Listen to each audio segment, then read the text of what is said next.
Hi, I'm Talicza. And I'm Rachael, and this is Transatlantic Crime, a true crime podcast that covers stories from each side of the pond. Every week, we will both cover a separate story with a running theme.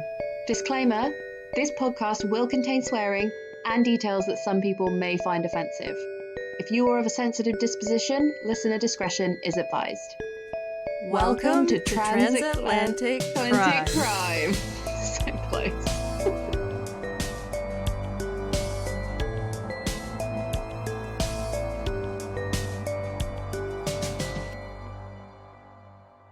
Good morning, Talicza.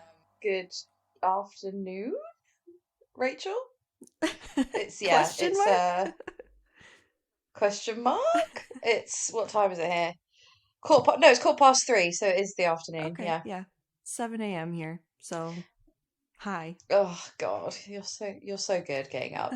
I wanted to tell you a story that is basically the most British thing that you'll probably ever hear. Okay. Like Lay it on me. in a long time. So basically, right, me and Carly drove home to Andover this weekend, and Carly had bought some pork pies, right? Yeah. And they were chorizo pork pies, so it's like an extra porky pork pie. Yes. Like, I hadn't really had any breakfast because we were in a rush. She was like, "Do you want this pork pie?" I was like, "Fuck me, that is rich for the morning." Like, just to kick off with a fucking chorizo pork pie. Yeah. I was like, oh, but I was really hungry, so I was like, yeah, all right then. So I ate a bit of it, and then I was like, do you know what? I can't do this. Like, it tastes like eating pure fat, like, How but big not in a was nice it? way. It was like a mini pork pie. Okay. So yeah, I'm trying to think how big that is. Like a pog, like a bit bigger than a pog. For all you 90s Retro kids reference. out there. Yeah, a bit bigger than a pog. Like a mini muffin. Yeah, that's way more relatable. Anyway, I couldn't eat any more of it, and I was like, oh, I don't want this. So I just like put it on like the bit of the dashboard that I knew it wouldn't move. And then as we were pulling away from the petrol station, Carly was like, "Oh, there's a bin there." She went, "I'm going to try and throw this in the bin," and like the hole of the bin was about as big as a CD. Yeah. So we're thinking half a mini muffin into a hole as big as a CD. Yeah. From about, I don't know, about 3 foot away. Okay. Right? Yeah. She went pull up to the bin. So she wound down the window. Again, CD size hole in the bin, Yeah. half a mini muffin you're throwing in there. And she's about 3 foot away from the bin. She chucked it in there and it went in perfectly. And some guy across the forecourt was obviously watching, and he went, "Way!" And Carly went, "Oh my God, did you see that?" And he went, "Yeah." And she went, "That was well good, wasn't it?" He went, "That was fucking brilliant. I wish I had filmed it." I love that. It was the most like British thing, like someone going, "Way!" because somebody threw a pork pie in a bin at a petrol station. Oh my gosh, so British. It really cheered me up for like the whole ride home. Well, now Like, I it's cheered super my enjoyed it. morning up. That's fucking great, isn't it? That is just great, isn't it? Yeah, that's really good. Yeah. I love that man too. He's great. He just had his kid in the car as well, so he's obviously like had his kids for the weekend. Aw. And Carly was like, "I wonder why he was looking." I was like, "Because pumping petrol is boring, so you're just like looking around while you're doing it." Yeah. I wonder what I'd do if I saw Mhm. something like that here in LA. I don't know about LA, but if I was witnessing that, I would definitely have shouted, "Yeah!" I probably Like in would have England, too. If it was two women. if you drop a drink, yeah, of course. If you drop a drink in a bar, does everyone go, "Way!" No.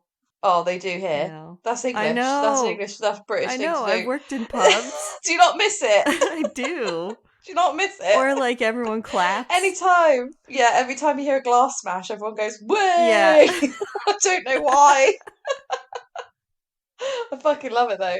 What? So if a glass smashes in LA, what happens? Nothing. What? Nothing. That's unbelievable. Yeah, I'm sorry to say. I'm sorry to report. Why the hell does that go without any recognition? think- Like, I'm not cool with that. I think when you come here, we should try that out. We should test it. Purposely drop Yeah. a drink And then of water, not wasting alcohol. No. Either one of us will drop it and the other one will go, yay! And then see if anyone else does anything. There'll be expats that join in. They'll be from Britain as well. I'll take you to a place that doesn't have that. That's specifically like old-time like Americans. The Ace Hotel or something. Yeah. Oh yeah. Okay. I was thinking old-time Americans. You're thinking hipsters. We'll try either. Yeah, I'm thinking hipsters. Yeah. All right, we'll do an experiment. Yeah, Yay! we'll try a few. Way! You've just smashed a glass and wasted a drink. Yeah. I don't know why everyone's cheering. Basically, you're cheering to say "dickhead." Yeah. That's basically what you're doing. Nice one. I love it. You idiot. Yeah, you fucking tosser. Yeah. Anyway, how's your week? Been? Oh man, every second of my week this week, Talicza, has been busy. I've been working super late. Friday I worked till like 10 p.m. I'm so busy. I'm like speed texting when I reply to people and it's not making sense. Yeah. Yeah. Thing is though, I naturally cram my week because I feel useless like if I'm not busy. Yeah, that's part of our society, patriarchal, misogynistic. The hustle. Yeah. Carly's maybe better at just fucking doing nothing. But that's good. yeah, like today I had to walk the dog, meet a friend for coffee, write the rest of my story, record the story, then roast with the family, then I'm going to a hot tub. That is a cram Sunday, isn't it? Yes, it is. You need to chill out on Sunday. Chill the fuck out, woman. I say as I get up at 7 a.m. to record, and then I'm going to nap, and then I'm going to go edit the recording, and then I'm going to clean, and then I'm going to do laundry, and then I'm going to prep for tomorrow, and there's no end. Sundays are so sacred. Yeah. I had a boy at my house, like last Saturday, and on Sunday, I was like, I'm going to have to ask you to leave now. And he was like, okay. And I was like, I'm really sorry. Like, it's nothing personal. It's just that my Sundays are quite sacred. Yeah. I've got a schedule to keep. I just like kicked him out. And as soon as he was gone, I was like, oh, I wish he was back. But then I felt like, and I was like, no, because you have to do stuff. Yeah, like Sunday stuff. Right.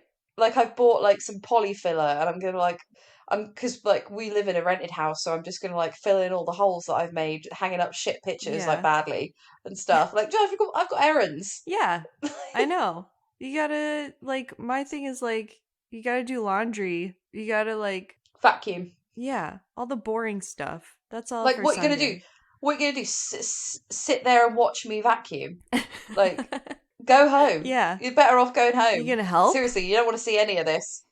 I was walking around in just pants and bra doing it as well because I was just like, it's really hot. I want to put these clothes in the wash that I'm doing now. Yeah. Exactly. A lot going on. Busy woman. Yeah.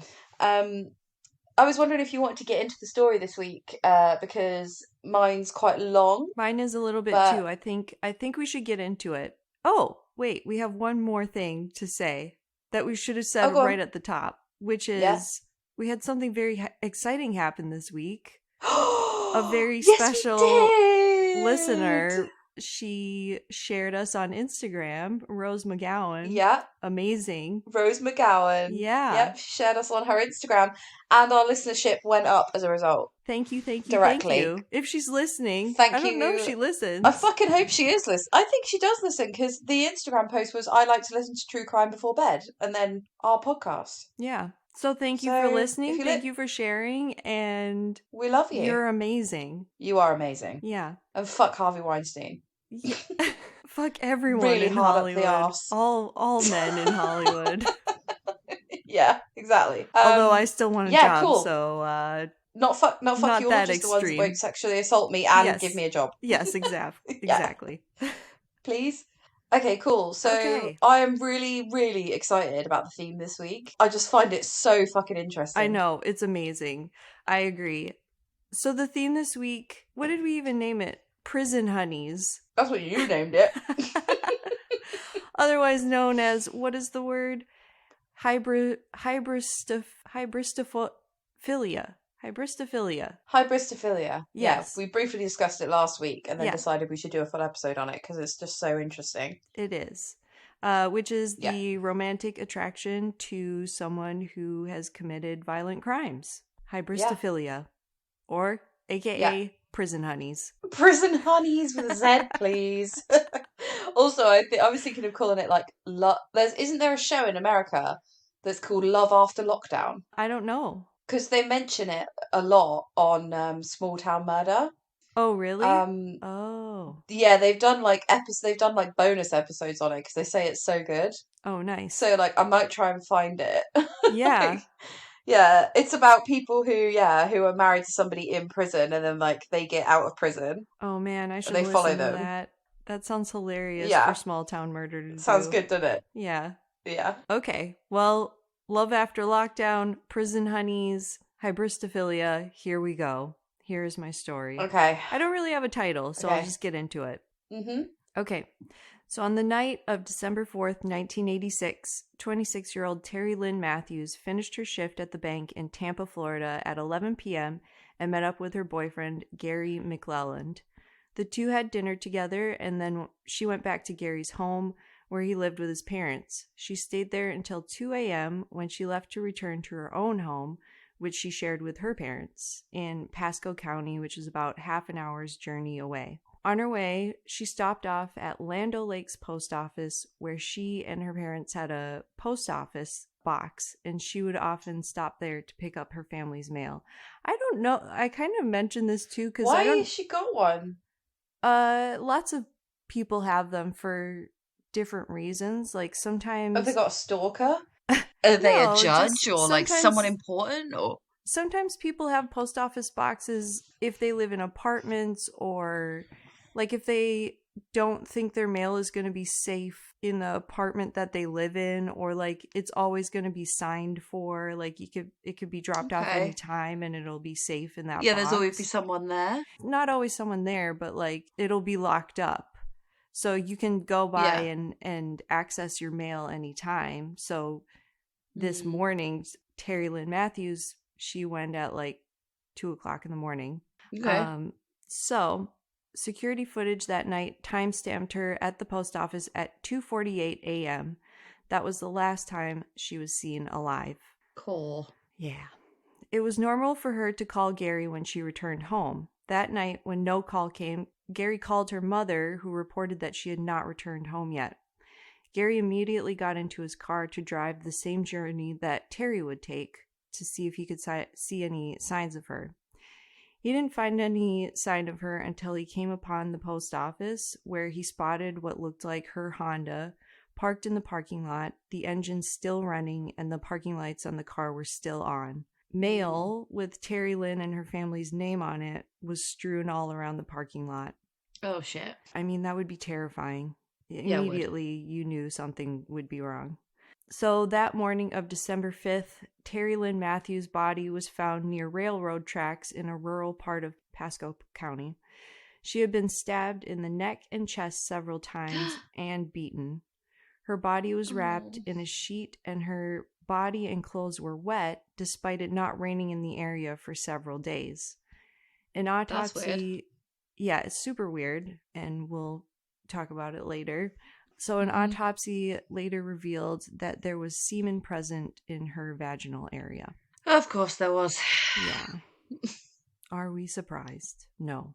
That same day, this is also really weird. It's a really weird coincidence. So that same day, December 5th, 1986, the remains of another young woman, 17-year-old Stephanie Collins, were also found in Pasco County on the side of a rural road.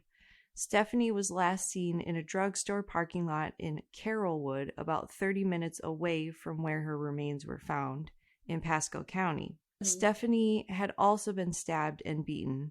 Her parents had been searching for her since she disappeared on November 5th, a month before her body was found. So she was missing for a month, and on the same day that they found Terry Lynn Matthews, they find the body of Stephanie Collins. Were they really close together, or? I mean, they were all in the same county, and it seems like it was a rural area, so they must have been pretty close in the same area. Yeah. So sorry, I can't stop burping. I'm drinking lemonade. Try not to burp like directly into the microphone. It's funny because in the UK, lemonade is like 7-Up or Sprite. Yeah. That's what you call it. Lemonade here is just lemon juice. Flat. In water. It's like squeezed lemon with sugar and water. It's not fizzy. What do you call... So you just call it... You have to call it Sprite? Yeah. Sprite or 7-Up, or if you're in Minnesota, you call it Pop. We call it Pop here as well. Yeah. Here it is. Refreshing freeway diet lemonade. Freeway? It's like a knockoff like a really... Sprite. Yeah, it's an off-brand thing, yeah. You get like 6 cans for like £1. Yeah, here it's like Shasta. That's the knockoff. Is it? I'm really addicted to diet lemonade. Oh, really? So I've got to find a more economical way of buying it. Just so fucking make sure refreshing. that we have some when you get here. Yeah. In the fridge. So considerate. Okay. So, pause for burping. And okay, so they found 2 bodies, both beaten and stabbed. In both cases, authorities had barely any leads or suspects for the murdered young women. Tests on the semen on Terry confirmed that they were not from Terry's boyfriend Gary, and after questioning him, they eliminated him as a suspect. 17-year-old Stephanie was last seen in the passenger side of a white van on the night she disappeared. Don't get in a white van. Just don't do it. Absolutely not. No. I don't care if someone you know's driving it. I love how you like pulled the mic like close to your mouth. You're like, absolutely not. No.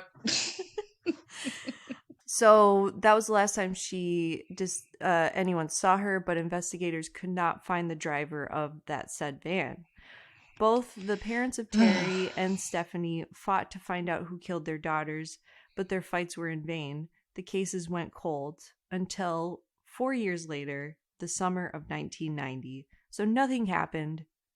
Nobody was questioned, or minimal people were questioned. Can you imagine, like, how angry you would be at the police? So frustrated. You'd be like, try harder. Yes. Like, yes. Yeah. Like, rich people get a PI, don't they? Like, private investigators. You just do it. Yeah. Because they're like, obviously the police can't be trusted. Well, the private investigator does show up later on in a way you won't expect. Okay. Cool. What a cliffhanger. Yeah. Watch this space. Okay. So, summer of 1990, 4 years later, a man named Danny Kobe contacts Crime Stoppers in Fort Wayne, Indiana. Indiana is several states north of Florida. It's pretty far away. It's like 15-hour drive. Mm-hmm. Kobe stated that his wife Cheryl confided in him that her now ex-husband, a man by the name of Oscar Ray Bolin, had confessed to her that he kidnapped and killed Terry Lynn Matthews. As soon as Florida investigators got word of this, they immediately went to Cheryl and Danny's home and questioned her. I do not understand people fucking confessing to their wives. What? And they just go, "Oh, did you? Fair enough." You're gonna be angry about this because there's a lot that he confessed, and she was What the fuck are you doing? She was even a part of some things too. But that's why. Okay. Having said that, he sounds like a pretty scary guy because he also roped in someone else who was terrified. Okay. So Cheryl talks to investigators. Investigators also learned from Cheryl that both she and Oscar were involved in another cold case. So they go and talk to her. She immediately tells them about another cold case from Florida in January of 1986. So the same year that they found the 2 other bodies. Shit. So in January of 1986, on the morning of January 25th, a jogger found the body of Natalie Blanche Hawley. Her mom's name was Natalie. She was also named Natalie, but everyone called her Blanche. That's so confusing. Yeah. So what are you doing? I know. She was a manager of Church's Fried Chicken. So the jogger found her body in the woods near his home. Holly's abandoned car was discovered approximately 5 miles away at her job, and her body was 5 miles away from sorry, that was just weird wording the way that I wrote it. And it's also 7 a.m. There's this radio personality in England called Terry Wogan. He's died now, but he used to be like, he had like a really weird way of like speaking. Like he used to just pronounce stuff. He used to be like, and hello to Cheryl and Dave who are going on a caravan holiday. He was like, what? What did you say? His sentences were really hard to follow. Oh, I get it, Terry Wogan. I can relate. Yeah. Okay, so I'm going to read that again. Holly's abandoned car was discovered approximately 5 miles away from where her body was found. The case went cold with no leads at the time, but Cheryl confessed to investigators that she was with Oscar Ray Bolin that night when he was casing the restaurant, but they returned home where she fell asleep. Bolin then woke her at 2 a.m. to tell her that he had killed Holly. She then accompanied him to clean Holly's car and to dispose of other bloody evidence. So that's Jesus one fucking Christ cold case that nobody knew was going on, which was probably news to her husband as well, because he was like, you just told me about the one, you just told me about Terry Lynn Matthews, and now you're telling investigators that also this. So in relation to Terry Lynn Matthews, Cheryl told investigators that she and Bolin at the time held a post office box as well at the Land O'Lakes post office. And she had sent him... That's the connection, right? Yeah. She had sent him that morning on December 4th to get a paycheck that was supposed to be delivered. After he had returned that day, he confessed that he had kidnapped and killed a young woman. He confessed to her immediately. Like, nope, did it again. Whoops. And saying, like, I raped her as well, I'm assuming. I don't think he told her that part. He might have. Right. But it's also like, if you were his wife, you'd be like, how did that happen? You just slipped? I can't even, like, fathom how that conversation would go. Yeah. Oh, I just raped, well, let's leave out the rape part. Well, I just kidnapped and killed a girl. Okay, then, what do you want for dinner? Like, what? What? Oh, do you want me to iron this shirt for you tomorrow or not? Right. Like, oh, okay. Well, did you pick up that check? I really need that money for groceries this week. Do you know what? You've really cheesed me off. I'm going to my mother's for a few days. Like, what the fuck? Well, that's what I really think that he was probably a scary guy. And he was like, I did it again and you have to help me. Or like, I'll do it to you. Oh, yeah. Yeah, definitely. Bolin also confessed to Cheryl that he had gotten help that night from his then 13-year-old half-brother Philip, who assisted Bolin in disposing of the body. So Cheryl is telling investigators that Bolin that night had the help of his 13-year-old half-brother. So investigators then go to Philip Bolin, who's now 17 years old, to confirm the story. Philip told them that he was awoken on the night of December 5th by Oscar, who told him he needed help. When he came outside, he saw something wrapped in a sheet, making gurgling and moaning noises, so she was still alive. No! Fast forward if you don't want to listen to this, but he then saw Oscar go over to it, and he hit it repeatedly with a tire buddy, which is a wooden tool with a metal end that helps to check the pressure of a tire. So he hit the body with that until the gurgling noises stopped. She was still alive, though. And I was going to say, she might even not be dead. Like, she's just not making any noise. Yeah, she just stopped making noise. Philip realized then, he didn't know, he was 13 years old, he didn't know what was going on. He then realized that it was a body of a young woman. Oh. And by the description, he described what the body looked like. They matched it to Terry Lynn Matthews. Oscar then forced him to grab a hose and turn it on. And in an attempt to drown the young woman, Philip refused to. So Oscar tried to drown her himself, which explains why she was all wet and there hadn't been any rain in a couple of days. Well, she's basically being waterboarded. Mm-hmm. Yeah. Not even like drowned in water, like waterboarded. Right. Right. That's fucking horrible. Yeah. So this 13-year-old is seeing all this happen by his half-brother, an adult who was, I believe, 22 at the time, terrified. He's God. 13-year-old is just terrified. Oscar then tries to force Philip to help him dispose of the body, which again, 13-year-old Philip refused. However, he did help Oscar load the body into his car. Ugh. With accurate descriptions of the body and details that only investigators knew, Philip provided the authorities with enough eyewitness account to charge Oscar with the kidnapping and murder of Terry Lynn Matthews and Natalie Hawley.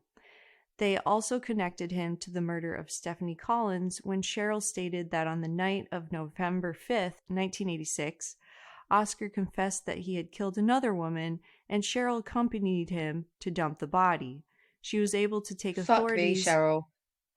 What are you doing? You are not coming off well here. I mean, explains why he is an ex-husband and why she's feels safe enough to confess this to her current husband, who then told Crime Stoppers. I was going to say, as soon as you're divorced or as soon as you're broken up, that's when you tell the police. Yeah.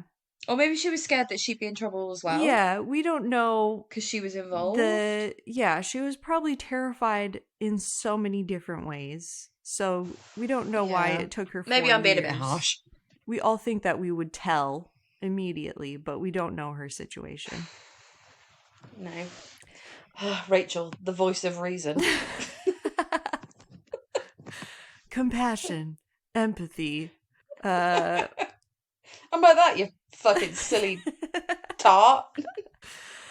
Someone's got to say it. It's always me.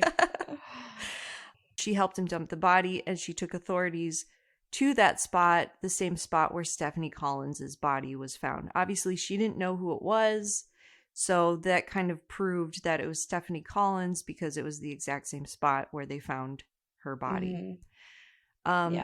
Also, I wanted to include all of this because it's very relevant for later on. All of this eyewitness account, evidence, everything. Yeah, you're guilty as fuck.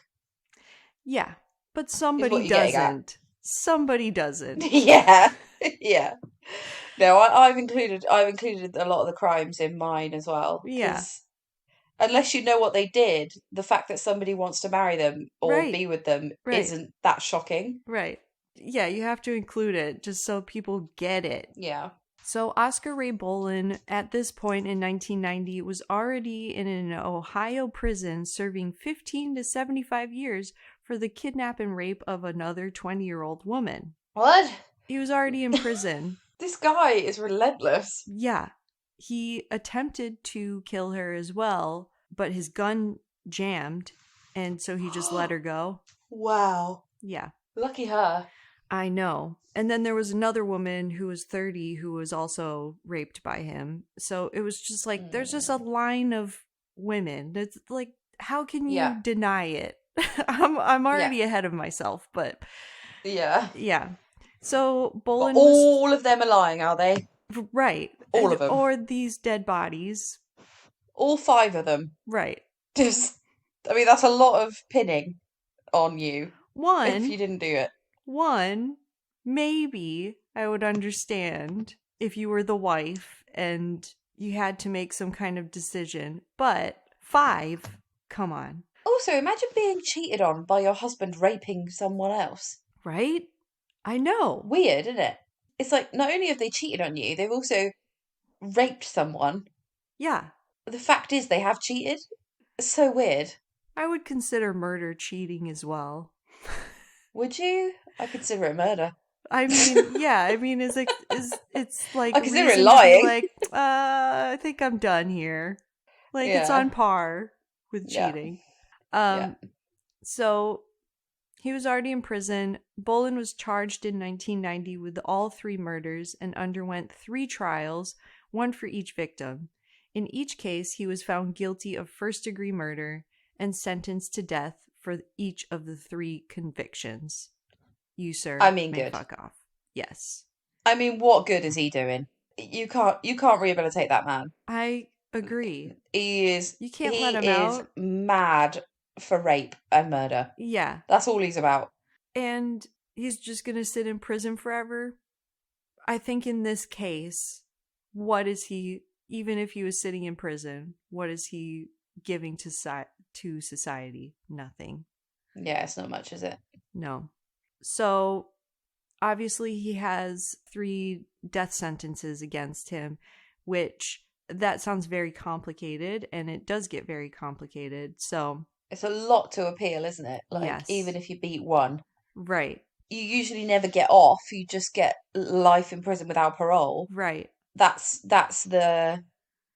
your like consolation prize. Yeah. If you get away with the death penalty, they're like, fine, you can live forever in prison then. Yeah, until you die of natural causes instead of us killing you. Right. In some cases, there was, I can't remember his name. I'm sad that I can't remember his name, but there was a man who was African American, and he was put on death row for a supposed crime that he committed. Just one crime. They tried to prove his innocence for a long time, and he ended up going through with the death penalty, and they executed him this year. No. Yeah, even though a lot of people said that he was innocent. So, I mean, that's rare, but it happens where it's like, even if you get the death penalty, they're still going to try and prove that you're innocent so that you can get out of jail forever, not just sit in jail forever. Mm-hmm. Mm-hmm. So back to Oscar Ray Bolin. So in 1995, however, the Florida Supreme Court reversed all 3 convictions and ordered new trials. So this is 5 years after he was convicted. Why? I'll tell you why. According to the High Court, the prosecution and trial judge erred in allowing jurors to hear Cheryl Colby's testimony, which was protected by Florida's spousal privilege rules, which means even though the Bolins she was married to him at the time. Yeah, even though they're now divorced in 1990 or 1995, the justice found that the privilege still held, meaning conversations between a husband and wife are confidential. But there's conversations, and then there's helping you move a body. Yes. That is such a shit technicality. It's ridiculous. Are actions I would protected? want... I don't think so, but even so, like, him confessing to her several times that he killed several people is pretty important to contain into a murder trial. You know, whether also, she was part of the cleaning up the bodies or not, it's just insane that every single conversation that you have with your husband can't be used in a court of law in Florida. Also, why is that rule relevant? Is marriage so fucking sank? It seems very patriarchal. It's like, oh, a bloke can do whatever he wants and say whatever he wants. Yeah. Yeah. I own her words. She needs to shut up. I own her memories. Right. So I don't know it's like if the weirdest. It's so weird. I don't know if it exists anymore. It seems so old-fashioned. Like, when would that ever be relevant? When would that ever be helpful in a case? Never. You should be able to talk. It's just unfair, isn't it? Right. Yeah, I never really thought of it like the husband-wife privilege thing. Right. Me neither. It is fucking ridiculous, though. It's ridiculous. Okay. It's an ancient law, yeah. Yeah. So it was around this time in 1995 when he starts to appeal that Oscar Ray Bolin met Rosalie Martinez. Martinez was working... Oh, here she is. Yeah, here she is. Martinez was working in the public defender's office in Hillsborough County at the time, and she was assigned to his case. She was married to a prominent Tampa attorney, and they had 4 daughters. She seemed to have it all. She was on an episode of 2020, and she was like, I had diamond rings, and my husband and I went to events all the time, and she had money, she had 4 daughters, She had a beautiful family. She had Oh my God. a nice job, a husband who supported her, everything. Wow. But according to her, she was unhappy. She stated at the time, she said in quotes, "I wanted to break out. I wanted to be loved like I've never been loved before. Passion. Someone to put me on an emotional pedestal. Not with material things." Then get a dog. Leave your husband. Get a dog. Oh my God, get a dog. They love you more than anything. If you want in someone this world to be happy every time you get home, get a dog. Yeah. If you want passion, Yeah. get you a want dog. someone to follow you around the house, Yes. desperate for your attention, get a dog. That's all you needed, Rosalie Cuddle Martinez. up to you while you sleep. While you sleep, while you're sad. Throw a ball and my dog licks my tears feel the away. glee that the dog feels. Headline, get a dog. So she did not get a dog. Instead, she and Bolin fell in love. Martinez even went as far as saying that she did not believe Bolin ever committed the crimes that he was convicted for. None of them. She began that's convenient for you to say. Oh. Yeah, why don't you just compartmentalize that? Makes you look better. Right. Yeah. I'm just gonna fold this away and tuck it in where I'll never see it again. Nope. Your husband's a murderer. No, he isn't. Oh, what are you talking about? I know he's not. Come So on. she began to fight for him and proclaim his innocence, saying that there was a mismatch in evidence from shoe prints to fingerprints. She said that there were shoe prints at the scene of some of the crimes that didn't match his, which is very likely. And she also said there were fingerprints that didn't match his. What about a fucking two separate people saying I helped him hide bodies? Yes, eyewitness accounts. That's how rare is that in murder cases? You have two really people, a wife and a half brother, like close people who would otherwise lie for you, telling authorities that he did this. Not to mention the dates line up as well. Perfectly. He went to the post office. He was driving around the same restaurant. He was at the drugstore that, well, I don't know about that one, but yeah. Or the chicken place that the restaurant. one girl worked at. Yeah. Yeah. So the dates line up as well. Big old coinky dink, is it? Right. What are you thinking, Rosalie? So Martinez said at the time, in quotes, "I never, never, ever thought for a second he was guilty of those 3 murders." Yeah. What about the rape?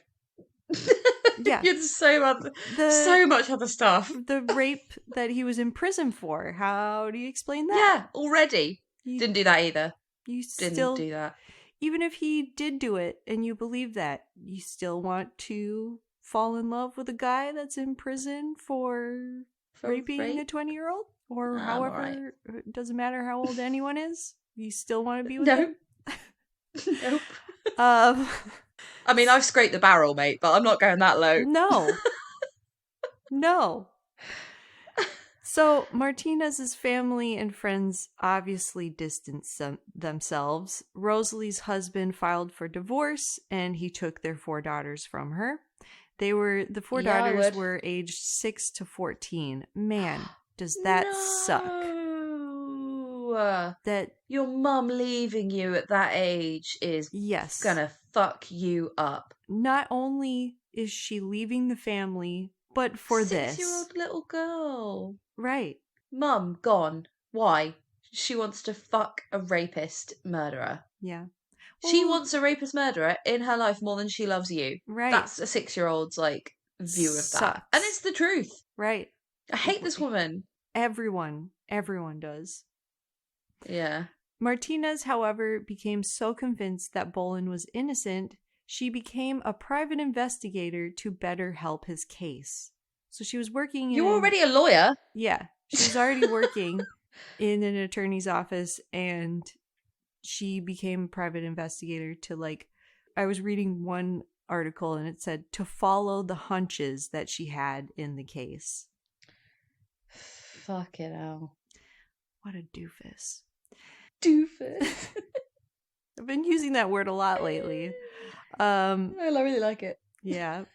In an effort to bring attention to the case, Rosalie Martinez decided to marry Bolin while he was awaiting trial. So this is the story that you briefly mentioned last week. So what, with the photo? Yeah.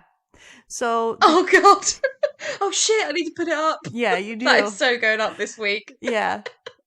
So the two were married over the phone on October 5th, 1996.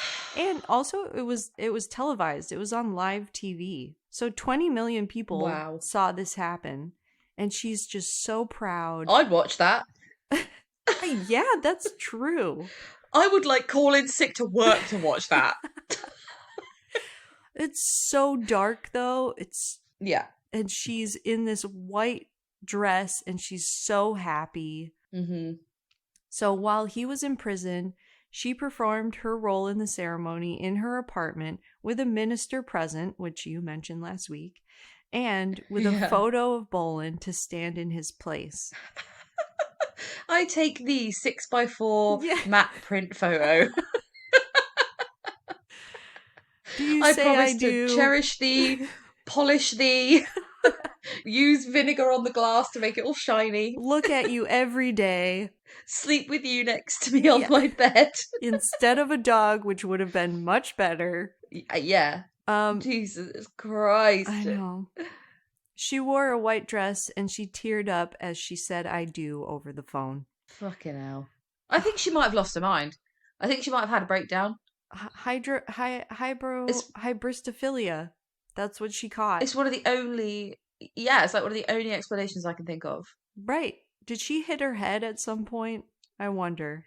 You might not like your husband, but you hate all 4 of your kids as well. Right. So, despite her best efforts to bring positive attention to Bolin's case with the wedding, she also, because of her prominence in society in Tampa Bay or Florida society, she claimed that she knew 3 presidents and several senators. So she thought that by bringing attention to this case that she would bring them to her side and help with the appeal. Dude, Arnold Schwarzenegger still executed the head of the Crips. Right. And Obama was like, no, I'm not letting Stephen Avery go. So, and also, I mean, Trump let a few people go on old weed charges because Kim Kardashian went to his office. But apart from that, right, doesn't usually work that way. But also, any of the 3 presidents or several senators are going to look at this case and be like, nope, I'm not going to be connected to that. No, thank you. No. I'm not tarnishing my name for this woman. No. Despite her best efforts, Bolin was sentenced to death 3 days after the wedding. Oh, God. Martinez continued to fight for her now husband's innocence. Bolin appealed several more times over the course of 18 years, and Martinez stuck by his side. So while he's in prison, they keep in touch, obviously. Bolin sent her handmade cards with love notes almost every day, and the couple would see each other twice a week. Due to the nature of Bolin's confinement, this is the extent of their relationship, but Martinez insisted that the marriage remained strong. So I feel like that is kind of hinting that they never consummated the marriage. They didn't consummate. They never got a chance to really be physical with each other. They must have never even kissed. I think there's a picture of them kissing at one point. Okay. But what are you doing? She's saying that she wanted passion and unrequited love. She wants someone that ain't going anywhere. That's only going to be focused on her. Quite literally. Yeah. Literally. I mean, I'd like a love letter every day, but people are busy. So I feel like that guy is not busy. His only priority is his wife. And probably not getting shanked. Yeah. But I mean, for her sake, don't you want a little bit more physical contact than holding hands twice a week? A little smooch? To be perfectly honest, a little smooch. To be perfectly honest, I think with the right marital aids, I could probably get by without ever being with a man again. Okay. I guess Your I believe face! you. I honestly could. Like, I think I'd be fine. But I feel like even like a hug is nice sometimes. Like you need that physical contact. That off some... You could just get that off anyone. Carly. Yeah. Hug Carly. Hold Carly's hand. Or like hug my mum. Or I don't need no mans to do that. I just also... You've been married too long, mate. That's your problem. Possibly. You've just got it on tap. Like, so you're just used to it. Whereas like I live like a sparse, sporadic love life where I'm like I can go months without kissing someone. So I'm just like, whatever. Yeah, I guess so. Easy come, easy go. But I mean, from her, that's why I'm talking from her take on things. She's been married once. Well, yes, because she was married. Yeah. You go from that to this. I mean, I'm sure it was tough for her. She didn't sound happy, but going from one marriage to now this, where it's like minimal, I don't know. I just can't get on board with it. I guess it's like having a pen pal, right? In love with your pen pal. That's it. Yeah. Do you ever see him? Nah. Like twice a week. Fucked? Nope. For an hour. It's fine. Not even fingered you? Nope. Have you gotten to third base yet? No. We've been married 18 years. Has he smooched you anywhere other than on your face? Oh, man. Has he kissed you anywhere other than on your face? You sound like a police investigator. Okay. Show me on the doll. Yeah. Where your husband has ever touched you. Okay. Yeah.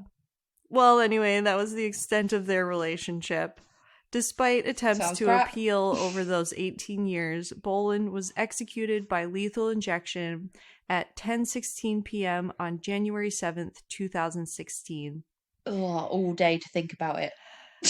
Yes. 10 p.m. at night. I wouldn't like that. I want it to be over in the morning. Well, maybe it was due to his last meal. It seems like he probably took some time with that because his last meal was a ribeye steak, a baked potato, salad, garlic bread, lemon meringue pie, and Coca-Cola. So that sounds like it'd take you a good chunk of time to eat. That is a fucking good last meal. Yeah. Some people are like, I want a single anchovy, a glass of milk, and like a peach. And you're like, what the fuck are you on? Single pea. I know. And then they go, I'm not eating this. Shit. Yeah. But that sounds like a hearty meal and a good dessert. So yeah. He declined to make a final statement. However, Rosalie was one of the last people he saw before his execution. So that was the end of him. And Rosalie Bolin continues to work as a private investigator to this day. And I found her on LinkedIn as a private investigator. Shut the fuck up. Yeah. Oh my God. Just Google Rosalie Bolin 2021 or Rosalie Bolin now, and her LinkedIn comes up almost straight away. Oh my God, will you send me the link? Yeah. I can't be bothered to do it myself. That I'm telling our listeners, like, if you want to look, you can. And you can also see pictures. I fucking want to look. Of course I want to look. I want to know if she's got, like, kids. Like, does she see her kids? Like, I don't think that she does. And, well, I didn't really want to look it up either because they probably want to be distanced from it. They're full-blown adults now, so I didn't really find much about that. They can make some money, though, like selling a fucking book or whatever. Oh. Pretty sure they can make some money. Option a movie? Oh, yeah. If you want to option that movie to me, I'll make it. Yeah. By the way, I read that book that BTK's daughter wrote. Oh, yeah. It's fucking shit. It is so boring. Aww. She goes on about God so much. She's super religious. It's insane. Yeah, every other word is like God this, God that. Like, God did this for a reason. Like, I'll tell you that God doesn't exist because your dad exists, mate. Is it supposed to be inspirational? Or like what is the it's really weird. Like I had to skip like 3 chapters of it because I was like, right, let's try and get to a good bit where she gives us a bit of insight. But she just goes on for about 3 chapters about when they were on a fucking camping trip and it was really difficult and hot, and her dad was like really nice to her, and they lost her brother for a bit on the camping trip, and then they found him again, and she was like, "Oh God, thank you," and like she's like, my back so was hurting, bitter my about legs were this. hurting. I just wanted it to be good and it wasn't. Yeah. Like, I wanted it to be amazing. And it's just literally her whinging about a camping trip for like 4 chapters. And then someone else went, okay, like the book was shit, but she's been through it. And I was like, no, it's no excuse. Like, it was a crap book. Right. Isn't the front of the book like a picture of the BTK killer, and it looks like it looks like you're about to enter into a really good true crime book, and it sounds like it's not that at all. I wouldn't recommend it. But then I looked on Google and I think it had like 3 out of 5 stars or something. So other people also think it's shit, and I should have listened to them. But I wanted to know for myself. But yeah, don't read it. Fucking waste of time. I stopped. Yeah. And like, but like genuinely, she had 0 idea of what he was doing. I mean, it sounds like it.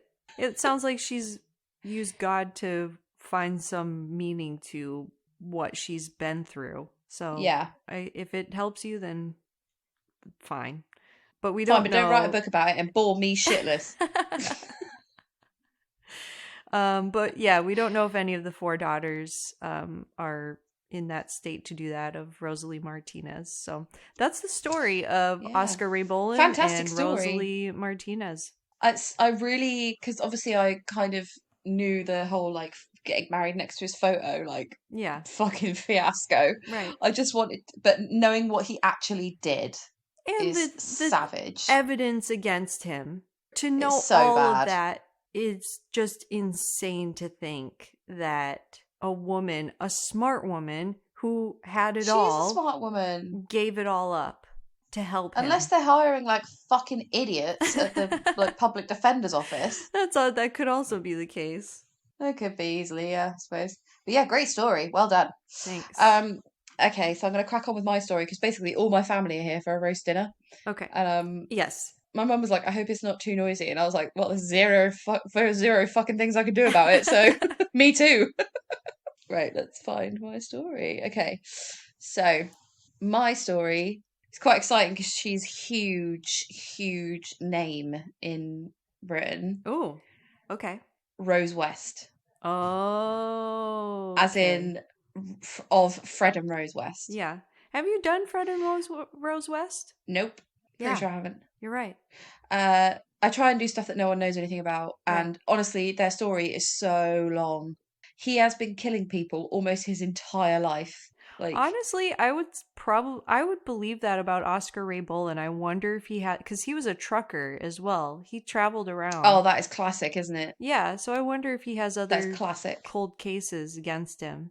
I would believe it. Yeah, definitely. Like, those are the ones he was sloppy with and got caught for. Yeah. Yeah, there's loads of people that they think that Fred West killed, and they think that Fred and Rose West killed together, but they just can't prove it.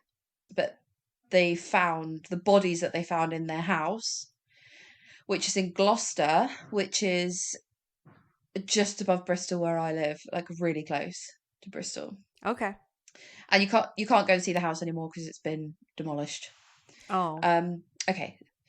I know, I would go and see. I think there's like a garden there now. I would be interested to go and see. Yeah. But it's a bit fucking morbid even for me. And that's saying something. Right. So and we will find out why. Yes, you fucking will. Right, so Rosemary Pauline Letts was born on the 29th of November 1953 in Northam, Devon. Her parents, Bill Letts and Daisy Letts, had 7 children together and she was the 5th. Okay. They were very poor and had an unhappy marriage. Both Bill and Daisy had mental issues. So Daisy struggled with depression and had manic episodes. So in 1953, she had a nervous breakdown and then she became pregnant with Rose. During this time, she was given electroconvulsive therapy while she was pregnant. Oh, no. So it's, for short, it's ECT. Yeah. So that involves, if you don't know what it is, It involves the attachment of electrodes onto your skull and the application of severe electric shocks through your brain. Do you know that they still do that? Yeah, and I'll tell you, but they never used to put you out. They never used to do like a general anesthetic. Whereas now they do. So you're not conscious when it's happening. I mean, it sounds horrible. But the weirdest thing about it is it does work for some people. Right. And that's why they still do it. Yeah. Like it's like changed people's lives. How fucking weird is that? It's crazy. You just have like a zap through your brain and it just like resets it or some shit. Well, it's like, I guess it's like, you know, people hit their heads and it changes how they think and feel. So it would, whoever thought it up. Or being hit by lightning. Right. So whoever thought it up, how crazy would that be to be the first person to be like, yep, I'll try this. Hear me out. Someone will go, are you mental? No, honestly, listen. Right. Right. I think it'll work. I really do. But also, like, it doesn't work every time. So it still is kind of a scary thing to... It's experimental. Right. It's an experiment every time. It is. Give it a go. Like, if I don't know what happens if it doesn't work. I don't know if you're just the same or if you're worse. Like, I don't know. Yeah. I haven't looked into it. To be honest, I went down a lobotomy hole and I can feel an electric shock therapy hole coming on. Yes. But I'm sure at the time in the 50s, it was like, if it didn't work, you also had to deal with the trauma of going through that whole process. And especially in this case, she was also pregnant. So it probably affects the baby. Yeah, so her last sessions happened just days before Rose was born. Oh, gosh. That ain't good, is it? No. So when Rose was born, she displayed strange repetitive movements, which some have linked to the treatment while she was in the womb. So she would like rock a lot. Yeah. She would rock in the corner and stuff. Right. And like twist her head around, like shake her head a bit.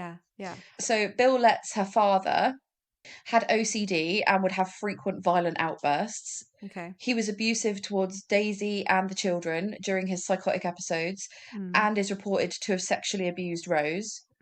Rose was obsessed with her naked body when she hit puberty and would walk around the house with no clothes on. Okay. It's also reported that when she was 13, she'd creep into her 9-year-old brother Graham's bedroom at night and molest him, as well as her youngest brother Gordon.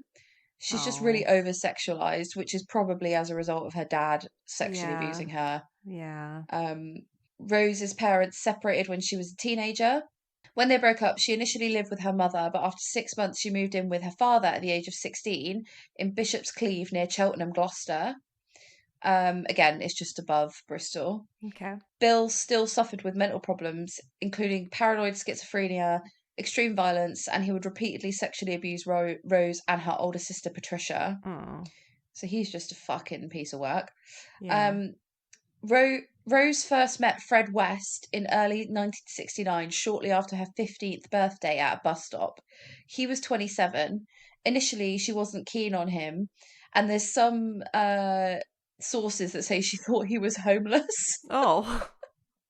Like, honestly though, when you see him, you can see how, like, all of his clothes have holes in, like, he's really dirty, like, he barely ever showered. He didn't give a shit about what he looked like. His teeth are, like, green. Like, he's just gross. He's just dirty and gross. So she's 15, only just, and he's 27. So, gross. Nice 12-year age gap there. Yeah. So he continually flattered her and wore her down. He like found out where she worked, just and hounded took her in, like, presents. Yeah, basically, a 27-year-old hounding a 15-year-old. I mean, that's grooming. Totally. So she began a relationship with Fred, and she quit her job. She worked at a baker's, I think, or a bread shop, and became a full-time babysitter for his 2 daughters from previous relationships at a caravan park that he lived in. What? She just didn't have a chance. No.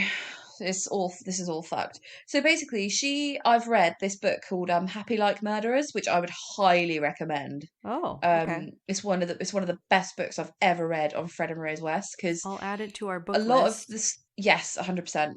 a lot of the stuff that like I've read on Fred and Rose West is like kind of skims over details, and like this gives you really good insight into like their lives and the lives of the people that they killed and how they killed people. People are like, oh, they killed 12 people, and this book is like, no, this is exactly what they did, which I think is important to know, right? Because they are fucking monsters. Yeah, it's so bad. Everything they do is fucked. Yeah. Okay, so basically he was living in a caravan with two of his daughters. Well, one of them was his daughter, Anna Marie, with his previous wife called Rena. And another one of his daughters was Rena's daughter, but her dad was an Asian bus driver. Okay. So she looked like that little girl was called Charmaine, and she looked Indian to look at. Okay. Like she had an appearance, that was her appearance basically. But basically Rena had like fucked off somewhere, and so Fred was looking after the two little girls, which I don't think is, I mean, knowing what he's like, you can imagine how that went. Was he like, so he oh, lived in a I'll take them? Yeah, basically. So Rose moved into the caravan and just started basically being his live-in nanny. Rose's dad told Fred that if he continued to see her, he would report him to the social services, because obviously she's 15. Right. Rose ignored their warnings and would sneak about to see Fred anyway. They heard rumours that Rose was doing sex work out of Fred's caravan. Shortly after her 16th birthday, Rose moved in with Fred at a flat in Cheltenham, and she became pregnant. Okay.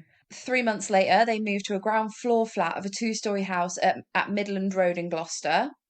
On the 17th of October 1970, Rose gave birth to their first child, a daughter called Heather. Though there were rumours that Heather was actually Bill Lett's incestuous daughter. Oh. So there's rumours that her dad had got her pregnant, not Fred. And that's why her dad hated Fred so much, because he was like really possessive over her. This is so messed up. It is fucked. Like, it's no wonder that she turned out like she did. But right. Rose had just turned 17 and was looking after 3 girls, Fred's daughters Charmaine and Anna Marie, and their own child Heather. According to neighbours, she was strict, cruel to them, and extremely violent. Anna Marie has actually written a memoir that you can read that's very good as well. Add that to the list. Tracy Giles is a lady that lived above Rose, and she said that she entered the flat unannounced, only to see Charmaine naked and standing upon a chair, gagged with her hands bound behind her back with a belt, as Rose stood alongside the child with a large wooden spoon in her hand. Oh. So like that's how she would punish them. Oh. Yeah, and like apparently Charmaine would like never cry. And it really pissed her off, like really pissed Rose off. She was like, I don't care how much you hit me, I'm not going to cry, I'm not going to say that you've hurt me. So it's not, you never find out how this happened, but Rose is believed to have killed Charmaine on the 24th of June 1971, while Fred was in prison for theft, which happened regularly. Like Fred was often away in prison for theft because he used to steal all the time. They're the just neighbor stuck Tracy there came with their mom, their stepmom. Yeah. Yeah. Poor kids. The neighbour Tracy came to ask if Charmaine could come and play with her little girl, only to be told by Rose shortly before Fred's prison release on the 24th of June 1971, she's gone to live with her mother and bloody good riddance. Jeez. Rena. She's like said that Rena's come and collected her. Yeah. Rose told Charmaine's primary school that her mother had taken her to London, but then she told other people that she had gone to Bristol. Okay. So when Fred was released from prison, he stayed loyal to Rose, and he told the same lies. Okay. Charmaine's body was initially buried in this coal cellar of Midland Road until Fred was released from prison. Then he moved her body to Cromwell Street, which is the big house that they bought later. Yeah. They bought the house for $7,000. Oh. How mad is that? Which 70s. I'm sure was a lot of money at the time, but she was found, her body was found in 1994, naked in the yard of Gloucester Road, and it was dismembered with parts of her body missing, such as a finger, wrist, toe, and ankle bones, which was a common factor in all of the West's victims. Really? So they thought they kept them as trophies. Oh. Like nearly all the bodies had fingers missing, toes missing. I did not know kneecaps that. missing. Yeah, and it's thought that basically, like, some of the bodies they found had black tape around their skulls with like a straw up their nose so that they could breathe. So it's thought that they did that when they were sexually torturing them. So they might have like cut their finger off while they were doing that. Yeah. Oh my gosh. And the worst thing is they never found any of that stuff. Really? So they don't know where Fred hid all his trophies. He's hidden them somewhere and they don't know where. Wow. Gross, innit? Gross. Yep. On the 29th of January 1972, Fred and Rose got married. Shortly after giving birth to her second child, Rose began sex work, operating from an upstairs room at their residence and advertising her services in a local magazine. Fred encouraged Rose to only sleep with black men as he had an obsession with them. Okay. He had spy holes made in the walls so that he could watch. Ew. And he used a baby monitor to listen when she had customers. Ew. It's all so horrible. This is just gonna be my reaction the whole time. Ew. Yeah, just strap in. This is again horrible. Her father was also once again involved in the family and would visit the house to have sex with his daughter. Ah. Yeah. Stop it. Stop it now. By 1983, she had 8 children, 3 of which were from her black clients. Okay. Fred willingly accepted these children as his own and explained away the colour of their skin by saying his great-grandmother was a black woman. Okay. Whatever. If you see Fred West as well, he has actually got quite like really curly hair. Okay. So it's not like the most unbelievable story you've ever heard, but if you do see loads of black men going in and out of the house at irregular hours, you're kind of going to put 2 and 2 together, I think. Right. Yeah. So both Fred and Rose sexually abused their own children, and when Anna Marie was 13, she was also forced into sex work, telling the clients that she was 16, and Rose would stand in the room to make sure that she never revealed her age. After his arrest in February 1994, Fred confided to his appropriate adult, Janet Leach, because basically, right, his IQ was so low that he needed an appropriate adult to be with him in police interviews. I was wondering why you said that. Yeah.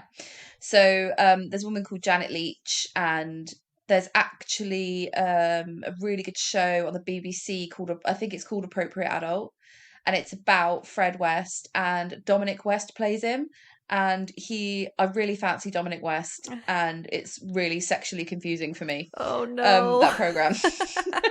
But it's a fucking good program though, I'll give it a watch. Yeah. So he told Janet Leach that Rose murdered one of their victims, Shirley Robinson, because Fred had been having an affair with her and became pregnant. And so Rose had, trigger warning, by the way, if you don't want to hear something absolutely fucking horrible, skip ahead. Yeah, so Rose helped murder Shirley Robinson and dismember her, removing Robinson's fetus from the womb in the process. Oh. Another murder that Rose was involved in was that of her own daughter, Heather. So that's her oldest baby, the first kid that she had. Oh, no. So when Heather was 16, she'd been abused all her life, and she had started to tell her friends about the abuse. So Rose and Fred were like, fuck. So she was killed in June 1987. I mean... And her dismembered body... What? That won't be suspicious. First she starts talking about her abuse, and then she just disappears. Well, this is what they said happened, right? So her dismembered body was placed under the family's patio. Barry, her younger brother, would later describe watching as a 7-year-old his mother kick Heather repeatedly in the head until she was no longer moving. Mm. The Wests told people Heather had gotten a job at a holiday park and moved away. Okay. Which is kind of believable. Like, if she's saying to people, oh, at home I get abused, then if she got a job at a holiday park and moved, yeah, that would make sense. And she's 16, so it's not like she's too young to go do that. Yeah. Yeah. And basically, Fred, in his interview, said that he had throttled Heather in like a fit of anger and killed her. Mm-hmm. So he took the blame for that as well, when it probably wasn't him. Right. It was Rose. This is a hellhole. This is a hellhole of a home. They call it the House of Horrors in the papers like all the time. Oh. That's what they referred to it as. So on the 6th of August 1992, Fred was arrested after being accused of raping his 13-year-old daughter 3 times. They had a daughter called Louise that he raped. And Rose was arrested for child cruelty. This case against them collapsed on the 7th of June 1993 when Louise refused to testify in court. She's probably terrified. Exactly. She's 13. Yeah. She just wants out of there. Right. All 5 of the West's younger children were then removed from their custody to foster homes. Good. Thank fuck. Man, this case imagine highlighted... getting those kids into your foster home. Like, how much oh my god work would that be? They'd be walking around naked and like you'd just be like saying things that no child should say. Oh man, they would be damaged. You'd have some work ahead of you if you were their foster parents. Yeah, absolutely. So all of this highlighted that Heather was missing, and so the police got a warrant to search the house, and they found human remains and signs of torture. Wow. So the couple were arrested in February 1994. Rose denied murdering any of the victims, and Fred took all the blame. Okay. She even said that she tried to stop the attacks. Sure. However, circumstantial evidence, such as the fact that Fred was incarcerated when Charmaine was killed, meant that she was found guilty of 10 murders, those of the young women whose bodies were found at Cromwell Street, and of Charmaine West. Wow. So Fred was charged with 2 further murders committed before his association with Rose. So he killed Rena, Charmaine's mum. Oh. So there was no way in hell that she had come to collect Charmaine because she was dead. Right. He also killed another woman, I think she was called Anna McFall, and that was like his nanny. Oh. His and Rena's like live-in nanny. He got her pregnant and then killed her. How Sorry? Did he not ever turn towards Rose? They were a team. Well, it's like Carla Homolka and... yeah, I guess everyone else wasn't down for whatever you wanted to do. Yeah, and she was. So, okay. Yeah. Also, like, sometimes murderers like to have a veneer of normality, don't they? Right. And that he just looked like a family man. Because he had a wife and kids and big house and a job. Okay, so on the 1st of January 1995, Fred hung himself in his cell as he knew that on New Year's Day the prison would be quiet and he wouldn't be found in time to save him. So he killed himself before he ever went to trial. What a douche. Fucking annoying, isn't it? Yeah. That's so annoying when that happens. Jeffrey Epstein, I know he didn't kill himself, but I'm just saying, like, don't want to rattle your cage.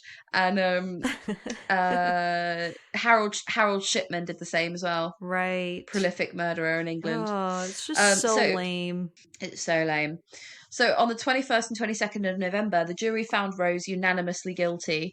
The judge sentenced her to life in prison and stressed that she should never be paroled. Yes. There are only 2 women in England who hold the title of a whole life tariff.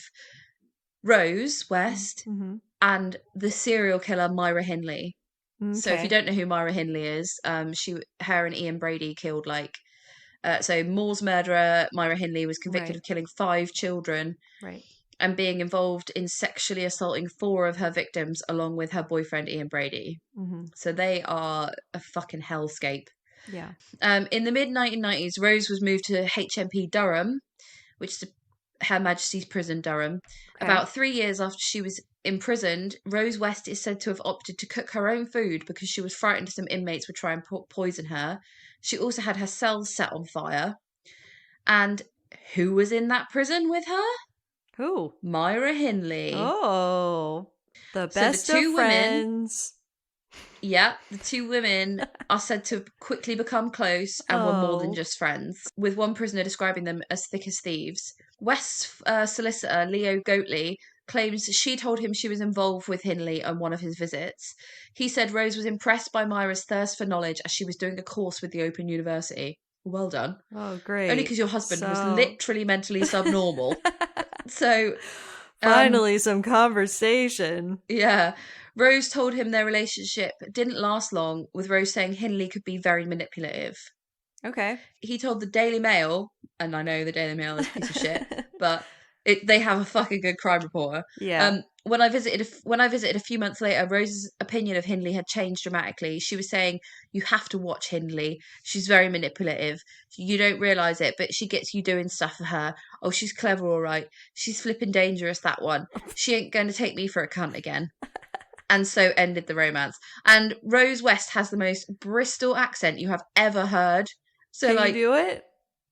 Oh, I'll try. You don't realise it, but she gets you doing stuff for her. Oh, she's clever, all right. She's flipping dangerous, that one. She ain't going to take me for a cunt again. That's a Bristol accent. That's pretty good. Yeah, I'm all right at it. Apparently the pair just stopped talking and behaved as if they didn't know each other. That's the way I break up with people. Also, it's like, oh, poor you. Oh, you got into a relationship with another murderer and it didn't work out. Wah, wah. You've got the balls to call someone else a cunt. Yeah. Amazing. A fellow prisoner explained, as fast as it happened, it ended.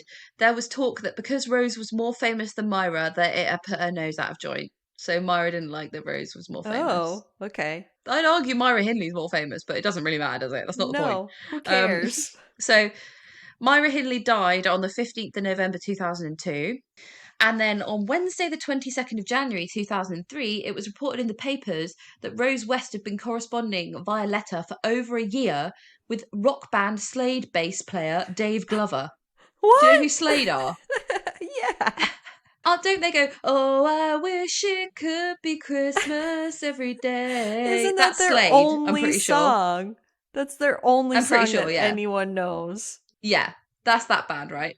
So he was 36 at the time, so I think he was a new bass player in Slade, as if they need a new bass player. But anyway, so he's 36 and Rose was 50 at the time. She had never met him in person, but they were hoping to marry in Durham's prison chapel and announced they were going to be married on the previous Sunday. However, just days later, Rose called it off, saying that she wanted to give this young man his life back. I want to give this young man his life back. I thought it was going to go the Charles Manson route and be like, it's a bunch of garbage. No. Her lawyer added, she sounded quite matter-of-fact when she told me the news. She just said, "I want to tell you..." I can't stop doing it now. "I want you to tell the press that the relationship is at an end." Glover denied there was any wedding. So the bassist, he was like, there was never a wedding. It's a bunch of garbage. He reputed the number of letters that they'd supposedly sent to one another. So he didn't deny that they sent letters. He just said it wasn't that many. Well, okay. Now that I hear that side from him, I'm wondering if she wrote to him as a fan and then he was like, oh, this is an interesting fan to have correspondence with. And it just went from there. No relationship, though. Maybe she just took it to heart. Yeah.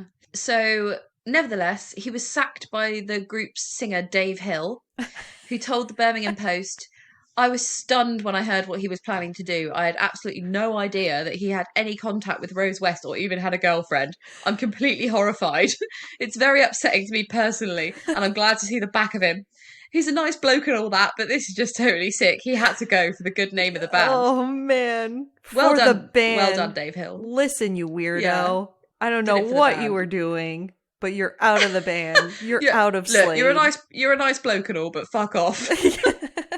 So on the 28th of January 2018, the Daily Star, another absolute shit rag, reported Rose receives wedding proposals at least once a month from men as young as 21. What? The headline was, "Sickos proposed to 18-stone evil killer Rose West." What has her weight got to do with it? What has her weight got to do with it? Misogynistic. And then in the article, they like have a pop at her for being fat and say like, oh, she's like busting out of her prison clothes and she's going to get type 2 diabetes. And I'm like, what has this got to do with anything? Nothing. It doesn't have anything to do with anything. Body shaming Rose West. Right. Anyway, any chance they get, they will body shame. Oh, fuck it. I was like, this is so unnecessary. A lot of people write to her from all over the world. This is what one source said. Okay. A lot of people write to her from all over the world and she will often respond. More often than not, she will explain it might be a little bit difficult to marry her, given that she is facing the rest of her life in prison. And that is the story of the lovers of Rose West. Wow. I had no idea about Slade. I laughed so hard. That's amazing. Mad, isn't it? Yeah. Wow. So mad. Good job. Thanks, mate. It was actually quite fun to research. Because like I'd heard it offhand, someone go, didn't she nearly marry that bloke from Slade? And I was like, don't be silly. And then like I looked it up and I was like, fucking did it all. Yeah. It's insane. It's such a like twist in the story. You're just like, oh yeah, bizarre. She fell in love with one of her what's her name? Myra Hindley. Myra Hindley. That's understandable, but Slade? I know.